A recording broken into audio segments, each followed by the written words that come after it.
That's some good news as far as getting the N3 open again. Very worrying considering what we saw back in July. Some concern is where we were heading. Clearly not the N3 open again. Yeah. Crystal Orderson, morning. Morning. Duty editor from eNCA joining us. Look at the papers in front of our very warm, massive video wall, the Star newspaper. I don't know if you remember your matric year. I don't.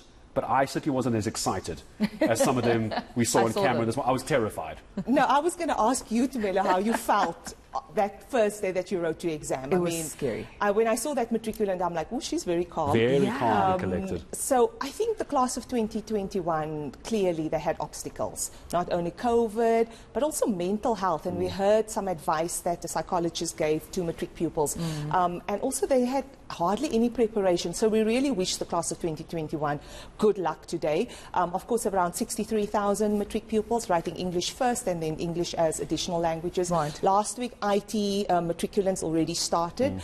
So obviously, we always look out for the cheaters. Is there going to be a paper leaked in some province? So unfortunately, that's been happening almost every year. And so we have to keep an eye on that. And of course, later today, Angie Motshekga and Panyaza Lusufi will be at a secondary school in Midrand to monitor how things are going. So I suspect things will go fine. Of course, we hope ESCOM will help those matriculants, and we await, the results of the class of 20. Job. It's not even a favour. Just leave the lights on for them to write their exams. Well, that's what's in the Star. So good luck to the matric class of 2021. Oh, let's move on to the Witness newspaper. Colonial statues leading the headlines there. They're to be moved, I understand, Crystal, according to this article. A plan to relocate 2 statues from the KZN legislature, of course, making way for the late Zulu King, Zwelithini.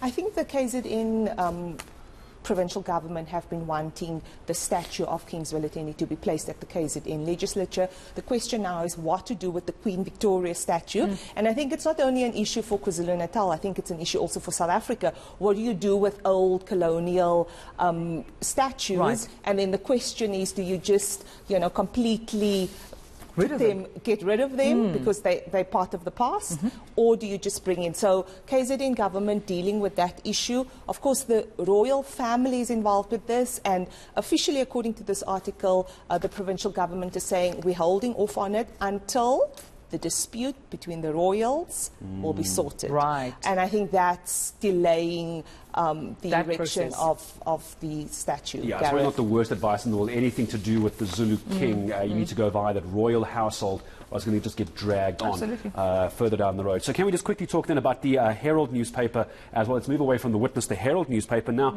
we've been reporting on these truck drivers, some of them blocking the N3 yesterday. That's now reopened. We know what an issue the truck drivers were as well during the July unrest. And we now also have an issue, it seems, in the Herald, Crystal, truck driver attacked hours after, and I quote, illegal immigrant memo signed. So truck drivers definitely staying in the headlines. Absolutely, and I think this story just highlights how complicated it is, Tumelo. Yes, an agreement was signed. Yes, we hear from the Transport Minister. Yes.